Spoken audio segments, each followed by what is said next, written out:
Namaskaram. A warm welcome to all the global delegates. It's my privilege and honor to set the context for the next session that you're all waiting for. This is about leveraging Indian traditions for global sustainability. As we all know, over the centuries, we have followed the traditions that have been regenerative and sustainable, be it eating from the banana leaves or the way we constructed homes, which have actually left very little carbon footprint.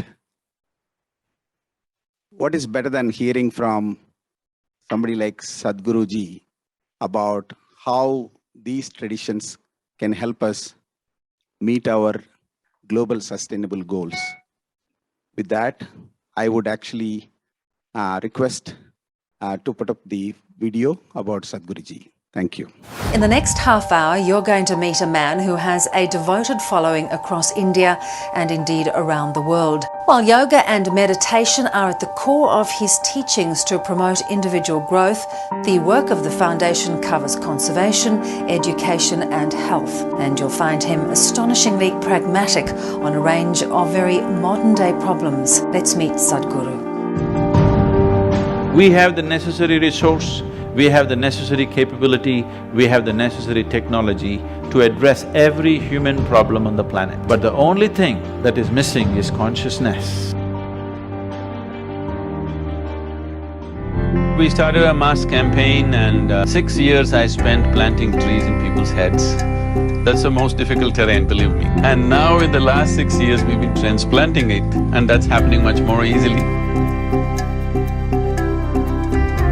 Action for Rural Rejuvenation is mainly aimed at rejuvenating the human spirit.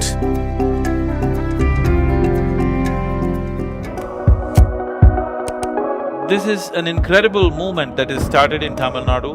We want to see that this happens to the whole country and revitalizing rural societies.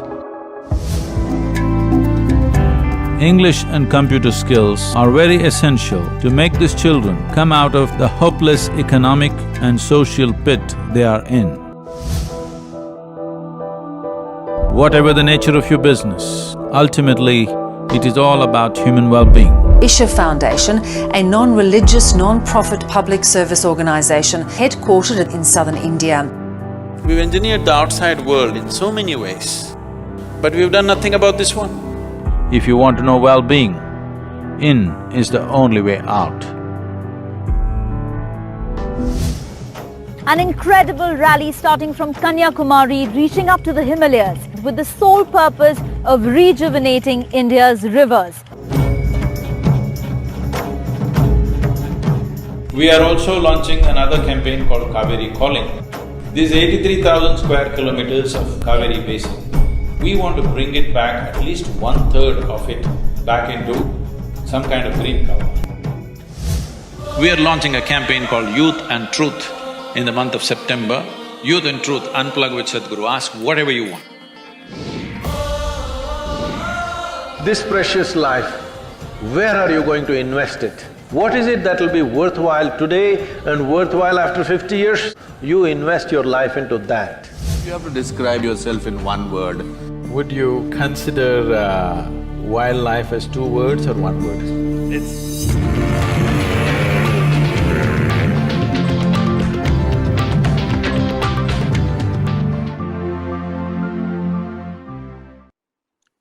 Thank you and welcome back. I'm happy to introduce Shri Pravesh Sharma ji, who will be the moderator for Sadhguru's session. Shri Pravesh Sharma ji has worked with the Government of India for 34 years before actually he left and started an agri startup. As a MD of a small business, Agri Consortium, he actually was credited with promoting farmers, producers, organization in the country, which actually created a huge impact. He is also the chair for National Association of farmers producers organizations. Welcome, Shri Pravesh Sharma ji. Thank you. Over to you. Namaskaram, Sadhguru. And namaskaram. Namaskaram, Pravesh. Namaskaram to all of you over there. Namaskaram. How lovely to see you.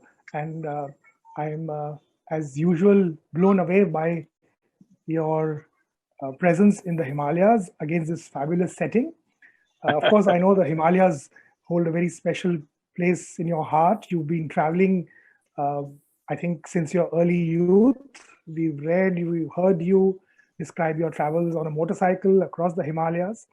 But since you're there today, right now, I can't but ask you, what is your first impression after, a long gap that you have visited these mountains?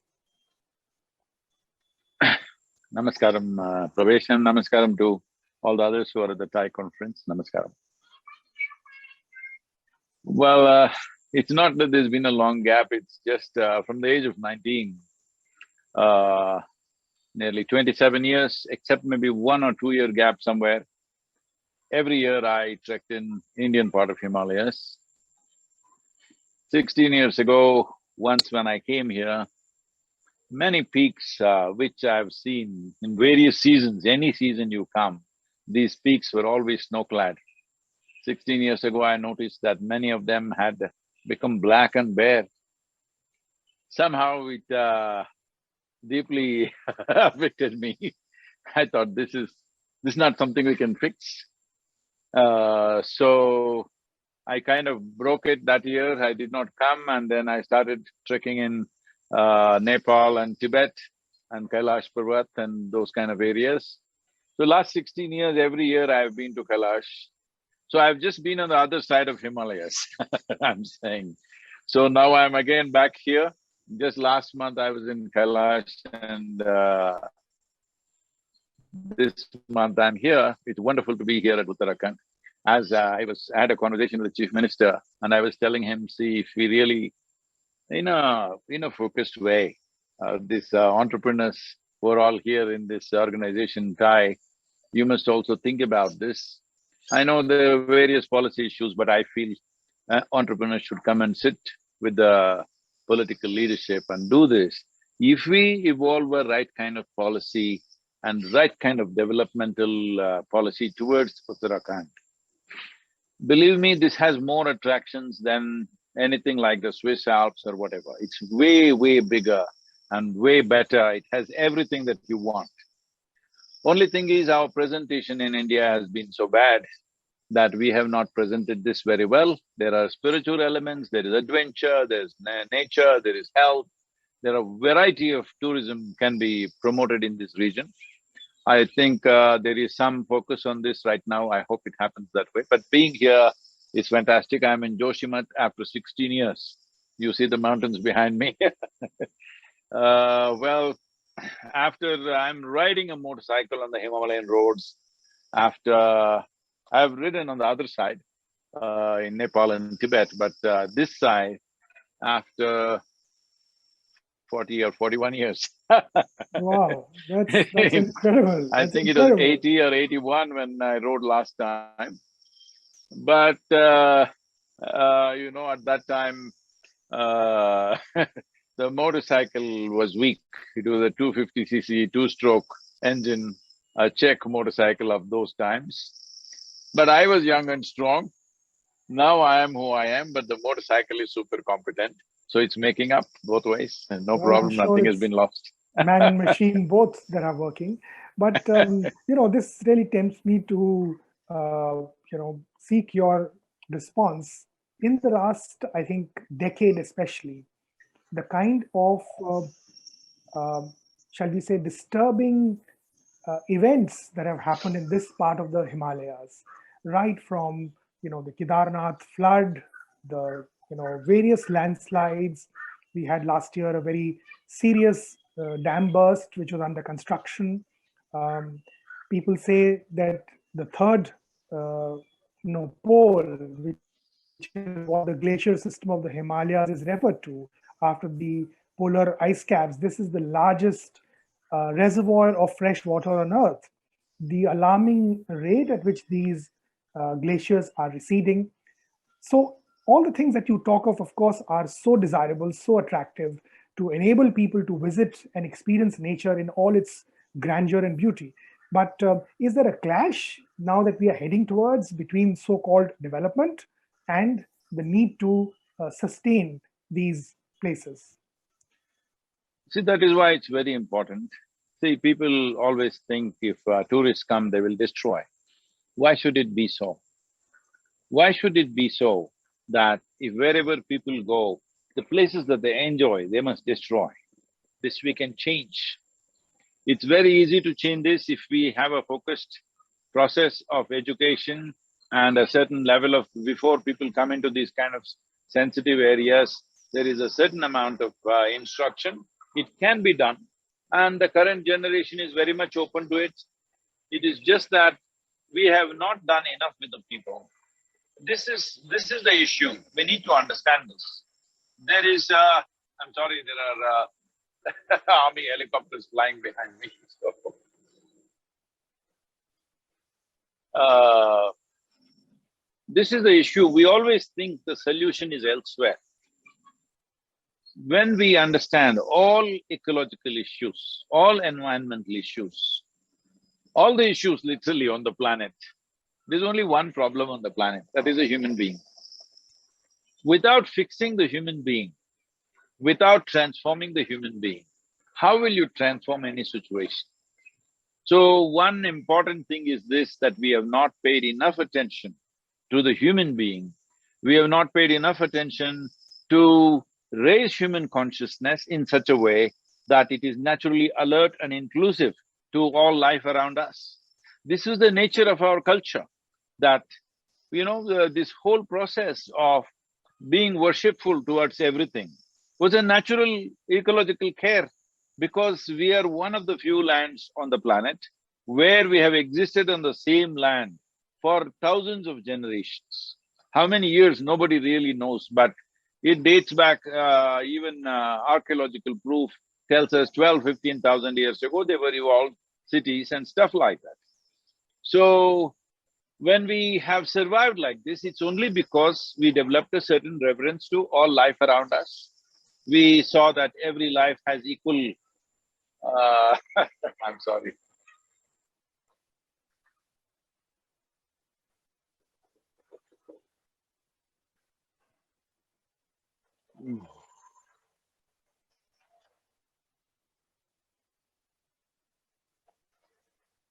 Say, for example, there are over 100 species of trees which are held in great reverence and as sacred species, over 100 species of trees by different communities.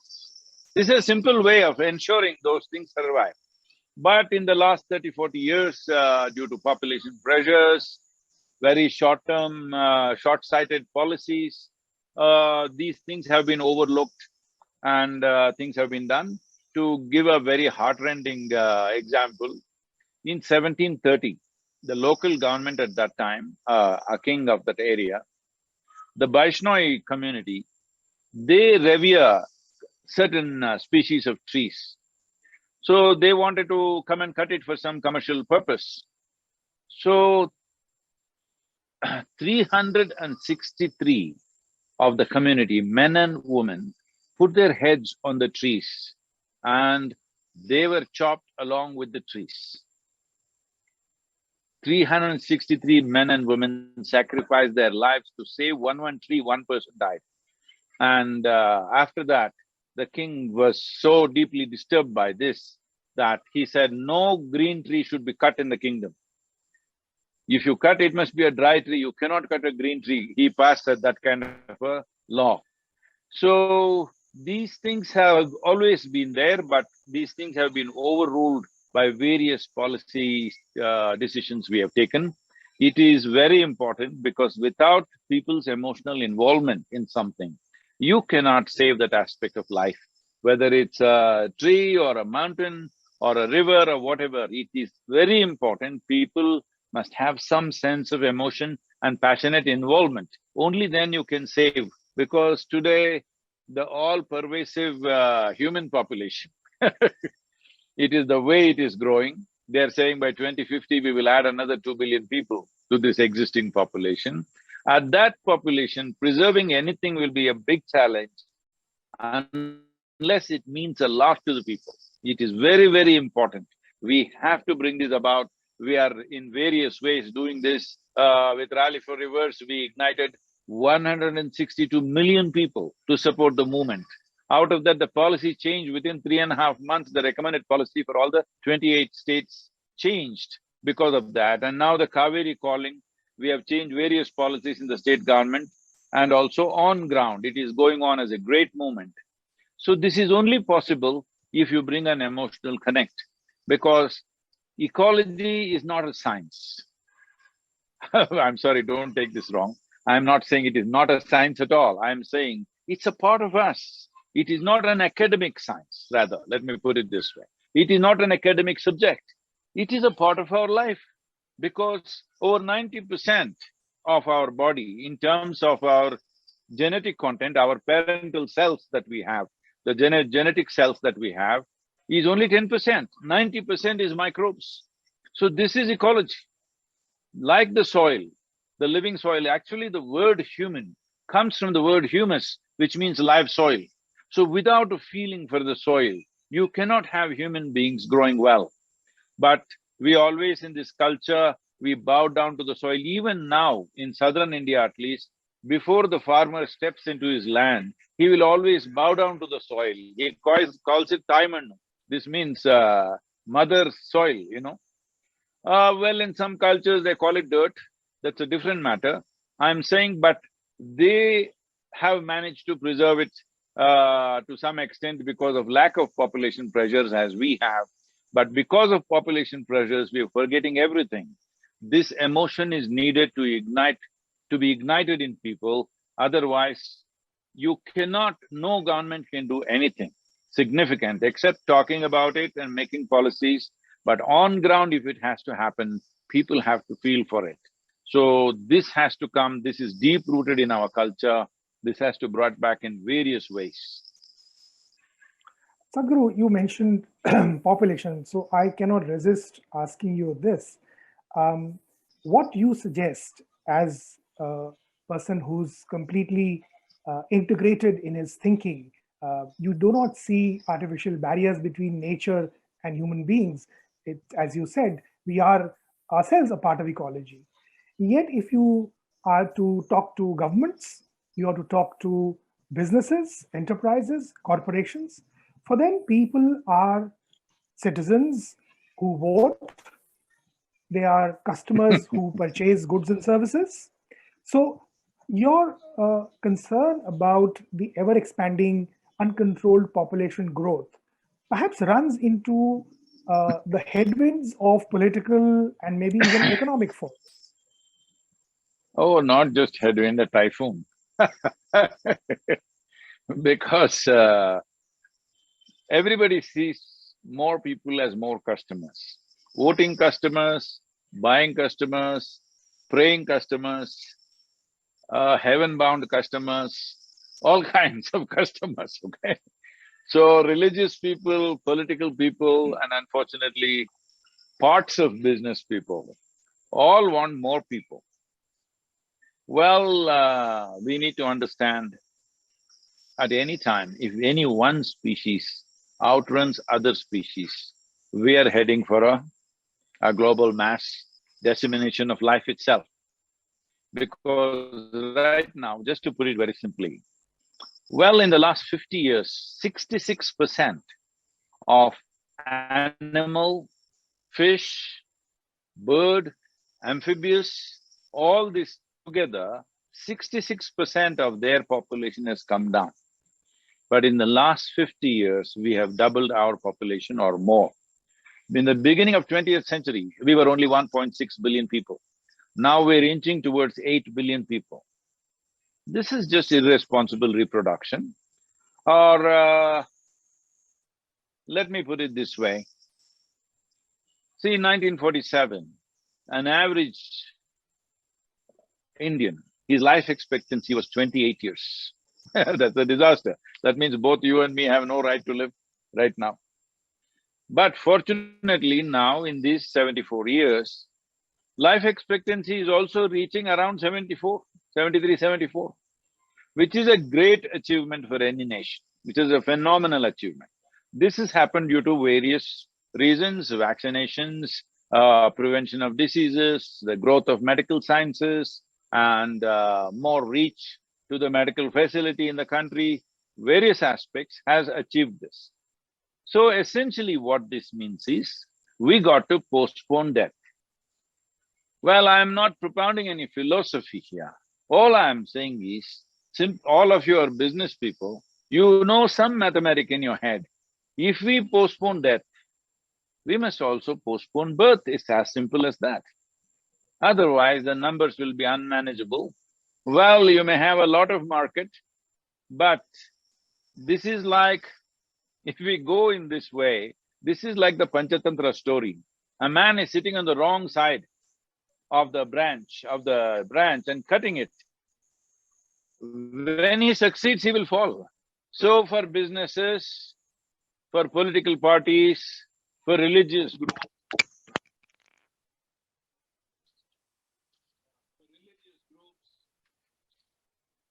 for all of them, what is their aim? Let them at least declare how much population they want. They want 50 billion people on the planet. Let us at least let them state it, no?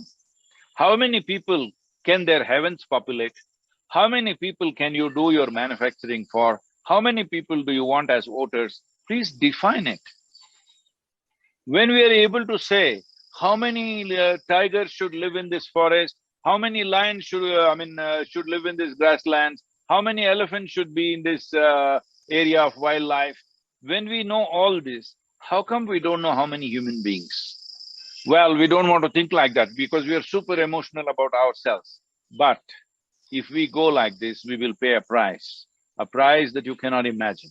For example, I'm not here to paint a dark picture because I'm essentially very positive about life, and I know as there are problems, there are solutions.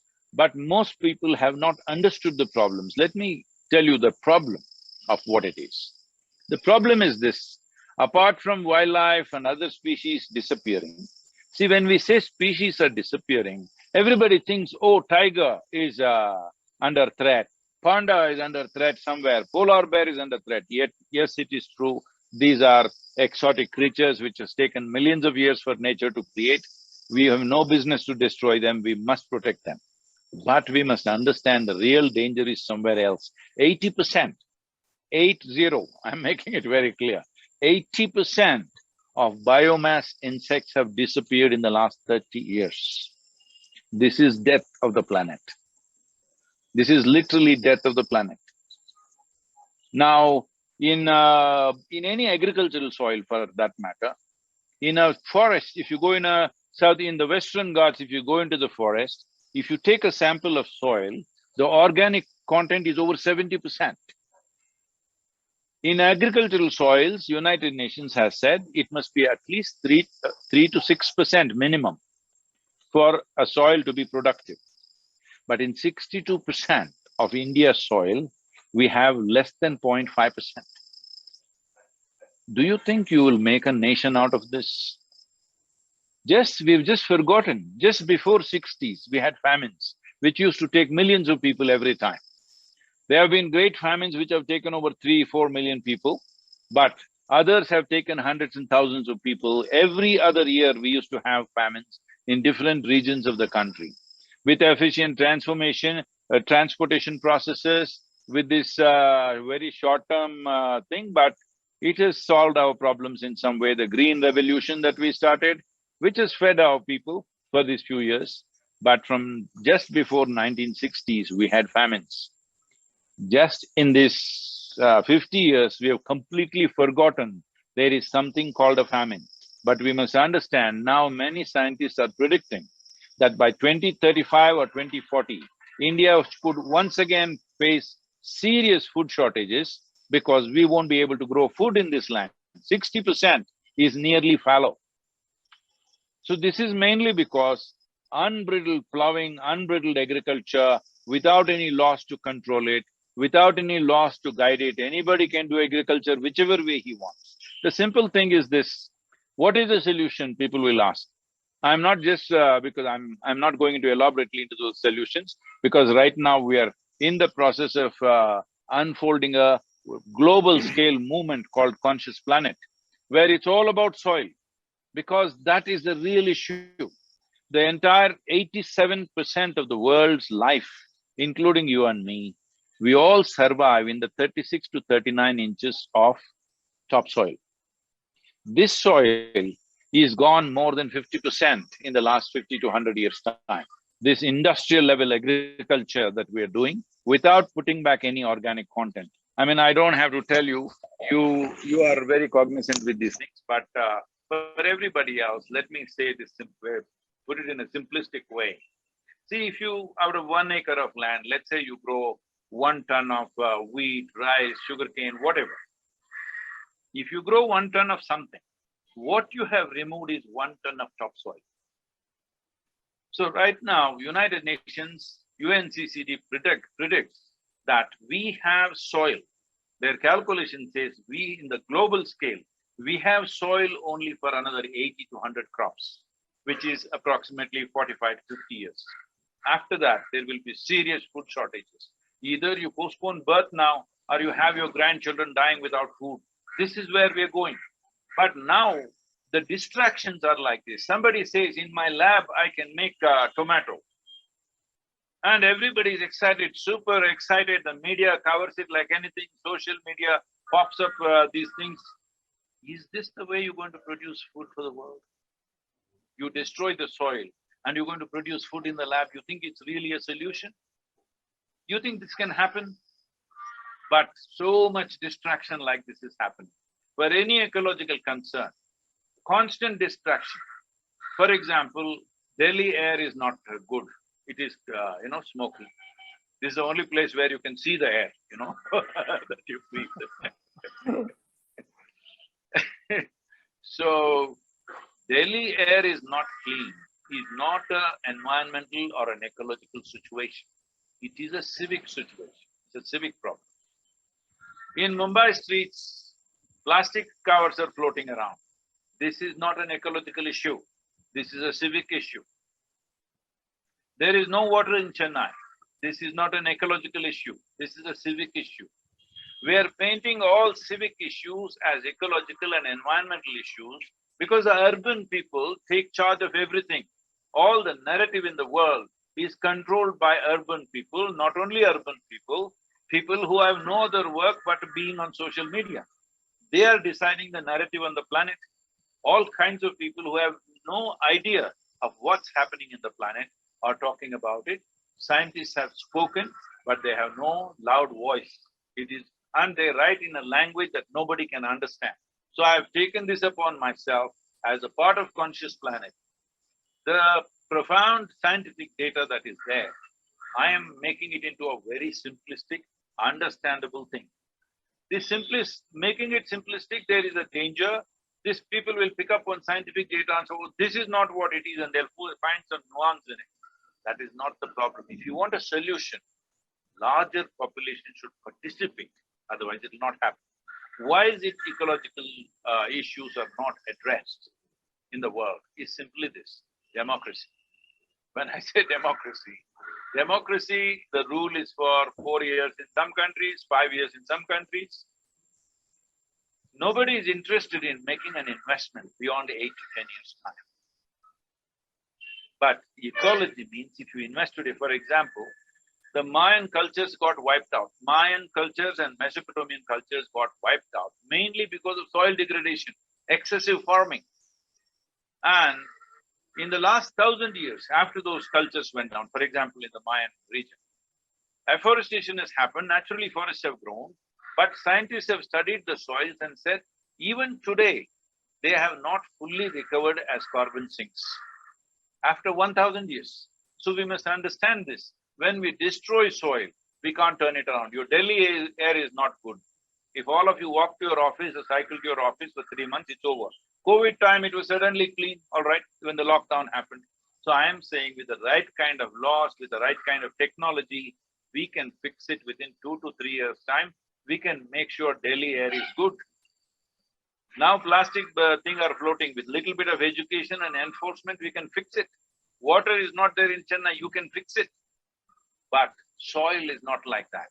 If you invest today, it will yield results after 20, 25 years. Nobody is interested in this because it is not within the democratic, the terms of rule. So it's very important, at least 60% of the world's population has to stand up and say, this is what we want, because the very body we carry is soil. This is the nature of yoga.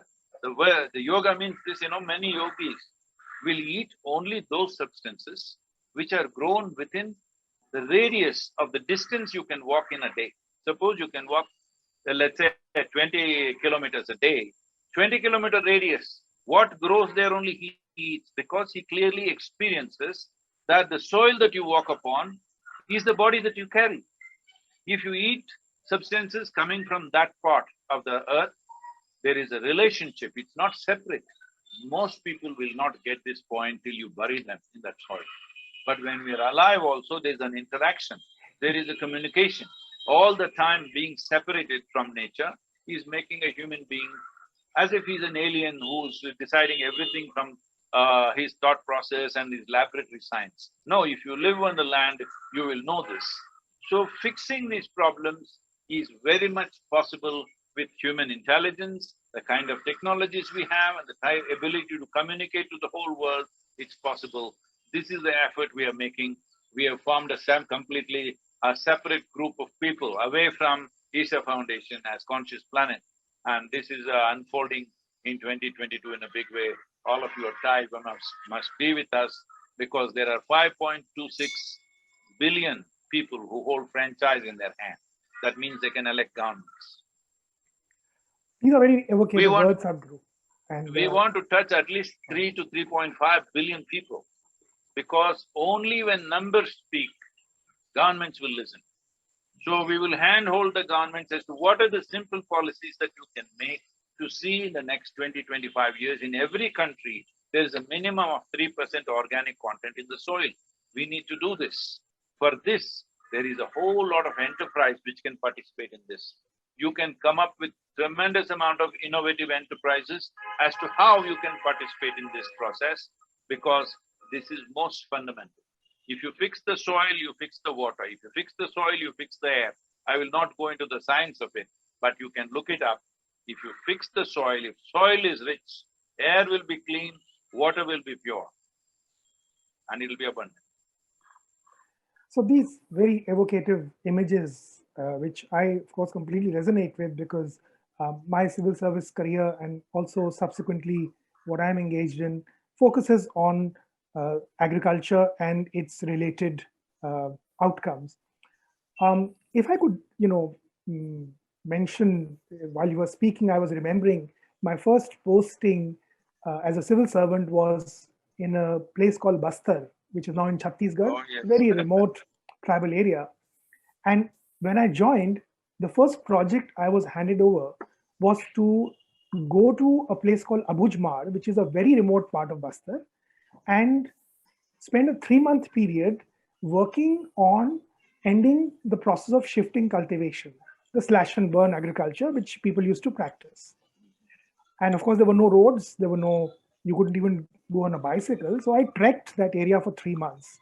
And I came out realizing that a very sophisticated ecological management system existed in those hills, and it was being managed by those communities, which included how to use the resources in a very balanced way.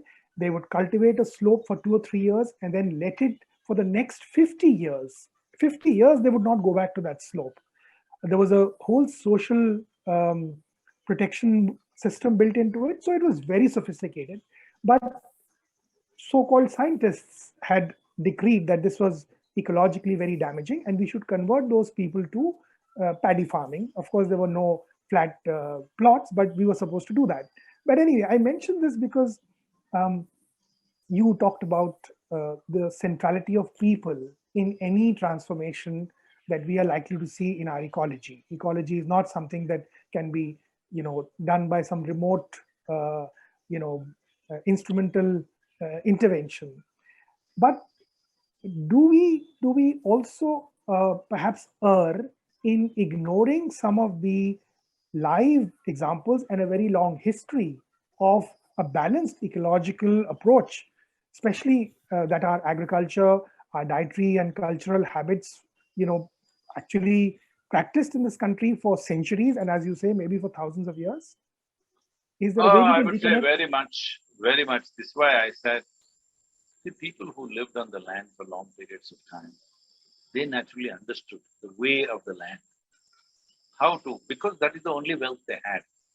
If they had to eat, they had to keep the land well. So they had many practices. I mean, in this limited time, because these things need to be explained, otherwise people…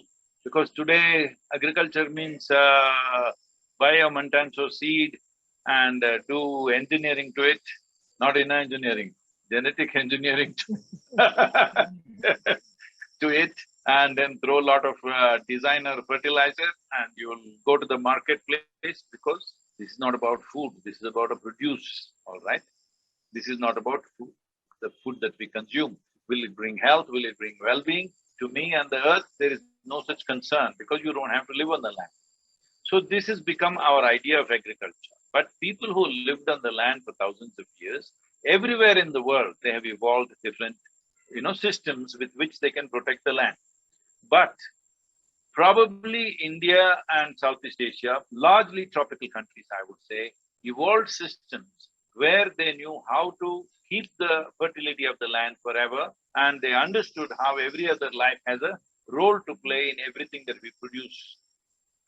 Out of this, it is a very common thing, where when I was a child, I used to always see my great-grandmother, before she eats anything, she will first go and offer food to sparrows, from her, whatever she's going to eat, whatever she thinks she's going to eat, her diet. From that 50% she will give it to sparrows, squirrels, whatever other creatures, ants and everything. So the understanding was, without all of them being well, we cannot be well. This was a very deep-rooted consciousness in the country. For example, about the land, even when I was living on farms, this was a normal thing. Suppose we have, let's say, you have 10 acres of land. 8 acres we will cultivate little aggressively. The 2 acres, we will cultivate something which we intend to take yield. For example, usually in South India, we throw horse gram, and when it's just about seeding, then we plow it back into the land. This would always create, if you put horse gram crop and plow it back, minimum 3 to 4 inches of humus it created in the land. So next year we will do crop there, another 2 acres we will leave it open for horse gram to rotate it like this. So every 4 years, 5 years, this got 2 to 3 inches of humus, which maintained the organic content. Of course, there were animals on the farm that also added. But the most important thing, we understood that every bit of it cannot be commercially pushed. See, right now, if you live in a city, if you have a plot which is, let's say, 10,000 square feet of land, now the city laws are clearly telling you, you can only build 7,000 square feet, 3,000 square feet must be there for yourself and your neighbor and whatever else. Why is this not there in agriculture? Traditionally, we always had it. It's self-imposed. If somebody did not know, in the panchayat, they would tell them. The elders in the village would say, you cannot use the land like this. You have to rest the land. Some parts of the land you have to rest and rejuvenate. This is a part of our culture.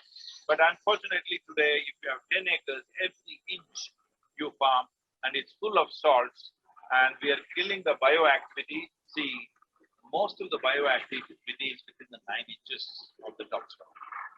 When you plow it and leave it open, that itself is killing everything. It's very, very important. Large parts of land, at least 30 to 40% of the land, should go under shade. Right now, this is what the tree-based agriculture movement that we are running, agroforestry movement we are running. This will work fantastic for the farmer, his income will rise many-fold over, but the soil gets rejuvenated, the nutrition value in the food goes up significantly, and market prices that you get for it is much higher. All this has been proven. It's not like one-day experiment. Last 22 years, we've been at it. Over 100,000 farmers are right now in the process. Right now, we are trying to inculcate this for 5.2 million farmers across the Kaveri belt. Fortunately, now the central government has made a detailed project report for 13 river basins on the basis of Kaveri calling project. But implementing this will not be possible for the government to do it by itself.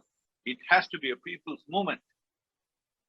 Government can change policies, create opportunities, but still to shift from one way of doing things, especially in rural India, to another way, it takes a whole lot of things. This is where enterprise can come in. There are many ways we can do it. As you know about FPO, you've been, I don't know if I can call you this, but in a way, you're the father of FPO movement in the country. And today, we are operating about 15 to 16 FPOs, and some of them are very successful. Definitely, it's a way forward because the land has been so divided. Any change that has to happen, individual people are incompetent to decide. I'm using the word consciously.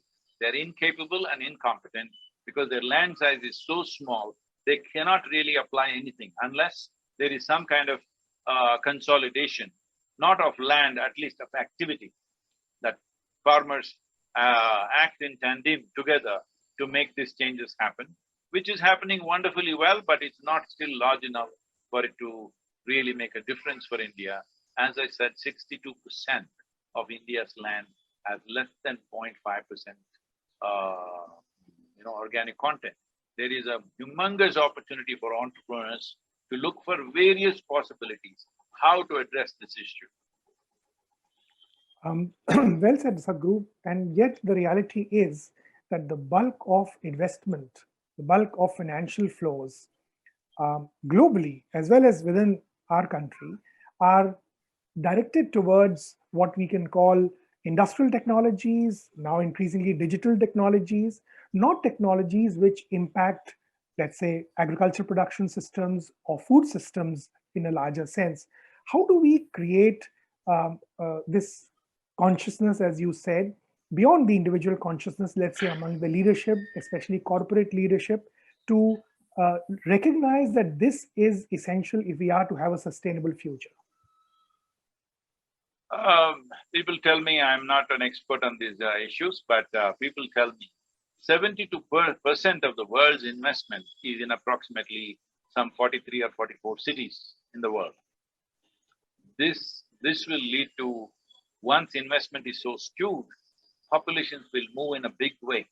It is expected that by 2030, 1.6 billion people will migrate from different parts of the world to urban centers. In India, it is expected over 220 million people will migrate to the urban centers. You are living in Delhi, you know 220 million people, even if you take 20 million people or 30 million people to Delhi, what will happen to Delhi? What will happen to your infrastructure? What will happen to your life in those cities? Already most Indian cities are slowly becoming unlivable for its noise level, for its pollution level, for its scarcity of water. These things are building up everywhere. So migration should stop means investment must spread. This is very, very important. Investment must spread means there are immense opportunities. If entrepreneurs are willing to sit with me, because I've been in villages, I see so many things that you could do if you have the money and the enterprise to do it. So, will it be profitable? It will be profitable. But if you are thinking of profit only in terms of you want to launch an app and in 3 months it is worth $1 billion, and then you are a billionaire flying all over the place. If you're thinking of that kind of investment, no. This kind of investment is going to kill us at some point. All of us are going to suffer for this. But there is a joy of investment, not only in the return of money, there is a joy of investment in terms of the impact that you make. Because in human life, there are only two things. When it comes to our life, profoundness of experience. When it comes to our activity, the impactfulness of what we are doing, these are the only real things in our life. It is only because of the impactfulness you feel the joy, not because of money, because if, let's say today there are not enough billionaires, so if you get $1 billion, you're very happy. But let's say all 138 crore people in the country are billionaires. We are in a way because we have 1 billion people. So now 1 billion will not make you happy. So I'm saying the joy of life is in impactfulness of activity. When you do something, if you cook some food, you want people to eat it joyfully. If you write a book, you want people to read it with a certain level of involvement and joy. You need to create impact with what you do. So this is something that entrepreneurs must think. Instead of simply thinking on return on investment, you must also consider, I'm not saying return is not important, it's important. Because if there is no profit, how do you sustain any activity? But impactfulness is important.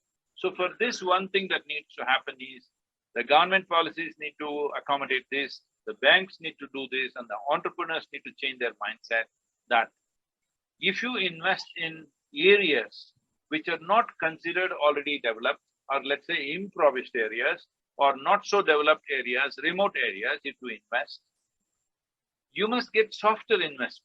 Right now, one problem in India and everywhere in the world maybe, is much more in India, is money is very expensive. So when money is expensive, you want to invest in a place where quickly you will get back because you don't want to take the risk of investing somewhere else. So I'm saying, for example, I'm just off the cuff talking numbers.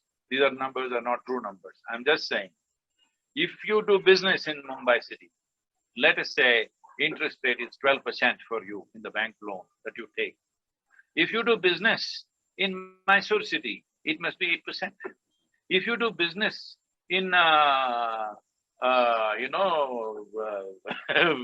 Velachamipalayam in Tamil Nadu, the interest rate must be 3%. You need to do this. Otherwise, nobody will invest in those places. When nobody invests, migration is the only way. All the people are piling up in the city and making a mess out of cities, and the cities are unlivable. Not only this, you're creating a serious ecological concern because people are converting their agricultural land into real estate simply because it's not worth being there anymore, because they're not able to pay attention to it as they should. Making agriculture into a super profitable enterprise is very, very important if you are interested in sustaining. When I say sustaining, the most important thing that needs to be sustained is soil. That is the main thing. I was in UNCCD and they said, Sadhguru, what are the 3 things that you would say that is a real concern must be attended to immediately? I said the 3 things are soil, soil and soil. Because this is the main thing. People have not paid attention, governments have not paid attention because it doesn't yield quick results. Everybody wants overnight results. This is a lifelong saga if you want to improve something of the soil. So this is an interesting perspective that you say that something as basic as soil is perhaps the point of starting. Yet if you look at ongoing so-called climate mitigation summits, global efforts, we've had a global compact on reducing carbon emissions. We are going to have a follow-up event very soon where the leadership of the world will convene to, in a sense, recommit themselves to those goals. I sense a kind of disconnect between the, shall we say, focus on some aspects of ecological and climate impact and what you describe as the need or the urgency. So you, of course, have spoken, as you said, at UNCCD and other many global fora, including the World Economic Forum, at various UN agencies and scientific platforms. What is your sense that is this a genuine disconnect between the scientific community, activists, and the political world? See, when it comes to scientific community, different let's say different disciplines of science focuses on different things. Somebody is talking about the urgency of attending to the oceans. Yes, it's important. But as I said earlier, these are things that can be fixed. See, right now, there is enormous amount of plastic in the oceans. Apart from that, there are other things, but those other things are national policies which we need to work at. But let's say plastic, which is a major thing. See, plastic is one of the best materials we have produced. If you use plastic responsibly, we can use the same material for 1000 years if we want. It's not like other things. We can use the same material, recycle forever, and use almost everything you can make out of it and still use it. But now the problem is of human irresponsibility, how we use the plastic. So it is all in the ocean, and you've seen those poignant pictures of whales coming with plastic in them and all this stuff. Now, how are we trying to address it? An NGO goes out with a few fishing trawlers and brings back 5 tons, 10 tons of plastic, and this is how we are handling it, and we say it's a humongous problem. But I'm saying, if 10 major nations in the world, I know this is not going to happen right now because we are all at confrontation with each other. If 10 nations employ their navy and their navy personnel and their equipment, believe me, in 6 months to 12 months, you can clear up almost all the plastic in the oceans. But you will not do it because you're not serious about the solutions. So you want air to be clear. Well, there are technologies. Already India has set a goal, whatever we are thinking of moving into electric, hydrogen, nuclear, many things which will, air pollution can be largely controlled with this. The fossil fuel thing going up, just crying about it is no use. In policy, if you decide by this year we will reach here, we can do it, we have the technologies to do it, it can be done. So air, water, these things can be handled. Soil is a serious issue, and soil is the basis of our life. The very body we carry is soil. This cannot be addressed overnight. This needs long-term policies. Nobody wants to talk about it because which government wants to invest in something, major investments, which will show results after 20 years, 15 years, 20 years. But I can show them that on ground, I can show you large-scale recovery of soil, not in 15, 20 years. If we do the right thing, in 5 to 7 years, we can show a significant increase. And this can be a massive economic possibility, health possibility, and also for the entrepreneurs, there is enormous possibility because 70% of India's population is in agriculture. You must do business there. Why are you doing business with only 30% of the population? So everybody is trying to increase this 30% into 40, 50%. That means urban centers will become no. Moving into urban centers is not the answer. Urbanizing rural centers is important. The facilities should move there, investment should move there, but you need softer money for this. So when you talk about the disconnect in the global conversation, this is because most of these conversations are determined by activists. Activists are all based in funding. Without the funding, they won't do anything. They need funding. So funding people will decide which way. Who are the funders? You must track that down and see, then you will see who is who, all right? There's a whole lot of thing. I don't want to get into that kind of mess. That is not the point because there's enough trouble on the ground. We don't have to get into human issues of who is doing what. The important thing is that the conversation is this way simply because people's commitment to ecological issues is overnight. They want to go on the street one day shouting slogans and they think it's a solution. After that, it's over. Otherwise, people's thing is they want to post something on the social media and there is over. No, this will not happen that way. If you want to turn back the damage that we have caused as a generation, the last 2 generations of people, the damage that we have caused, we have taken the largest bite out of this planet. If we want to fix this in any reasonable way, it needs this generation needs to show a lifelong commitment. It's a generational work. It is not an overnight thing. It is not a one-day campaign. It is not a social media post. It needs work on the ground. So because people are not ready for that, everybody says, hit the oil company. All of us are using it, but we are complaining about it. All of us are using the electricity. Yes, changes must happen. Now there are technologies with which we can change. India has made the Solar Alliance, which is a fantastic thing for a tropical country. But solar is not a full solution, everybody knows that.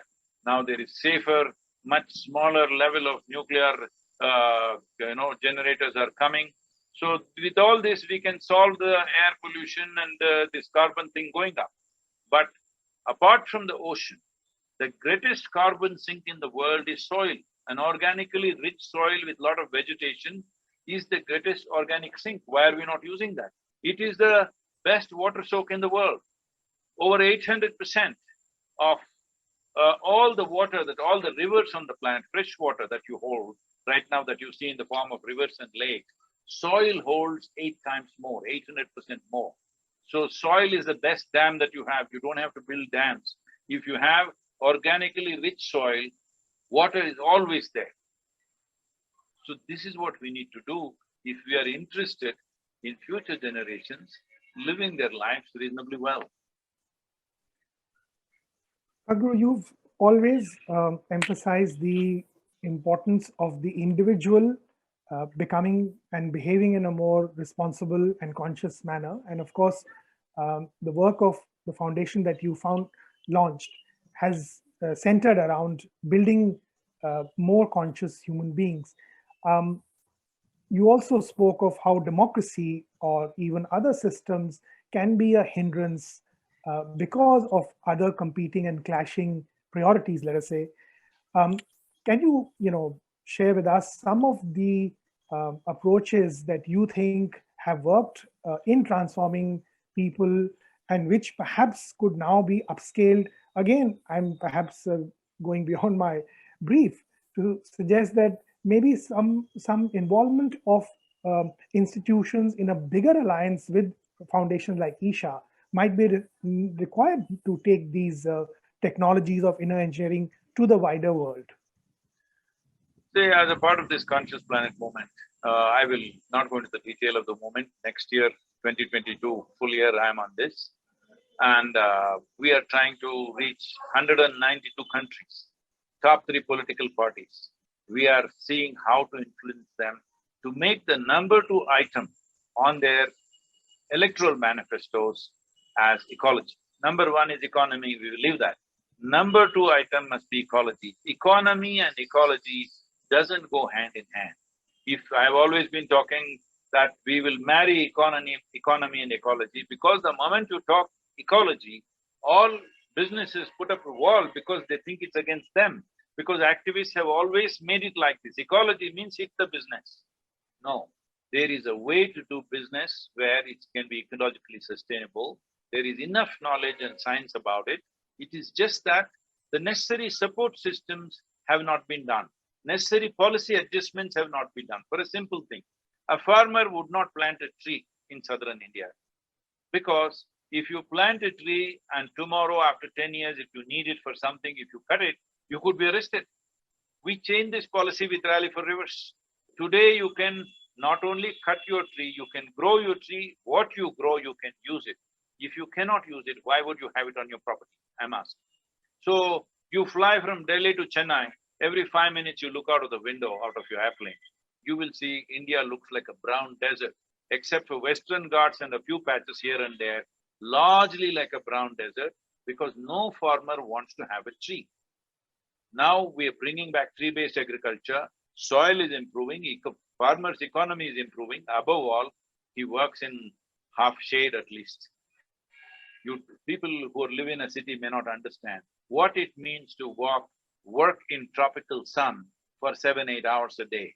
It's life-taking, it's heartbreaking work.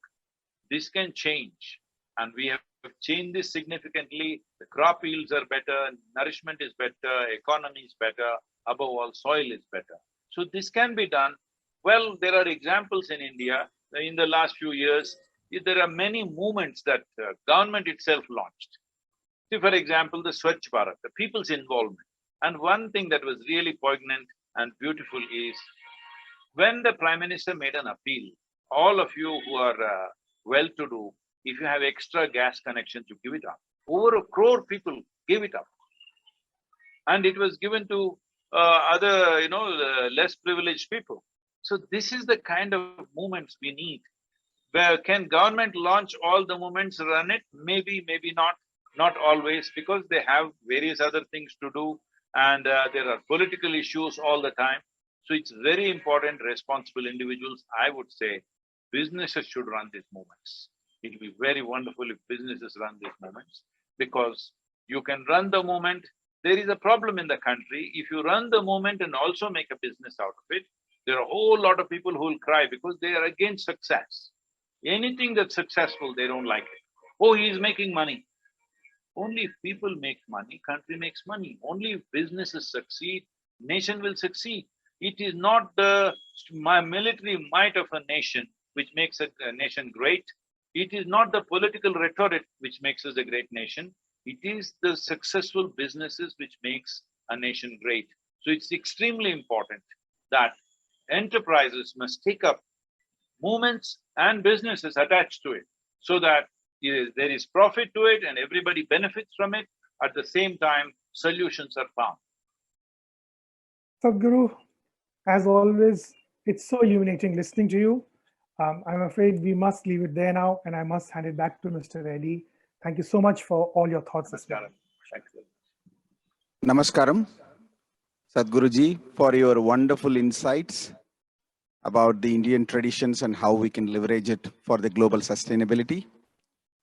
I am very sure thousands of delegates who are listening to this session will carry that message forward in this journey. Thank you, Pravesh Sharma ji, for your engaging session with Sadhguru. Thank you very Namaskaram, much, Reddy Garu. Thank you very much. Loknetra ji and Maumita Sen ji for making this session happen from Sadhguru's office. Thank you all. Namaskaram, Reddy Garu. My best And wishes over to for the all of next you session. at the Thai Sustainable Summit. I think you're not hearing me, probably. I'm here. I'm here, Namaskaram, Sadhguru. Reddy Garu. My congratulations and best wishes for all of you at Thai and for the Sustainability Summit that you're doing. It's great that the businesses are beginning to think in this direction. Time for action. Thank you very much. Thank you, Sadhguruji, and our privilege and honor. Thank you.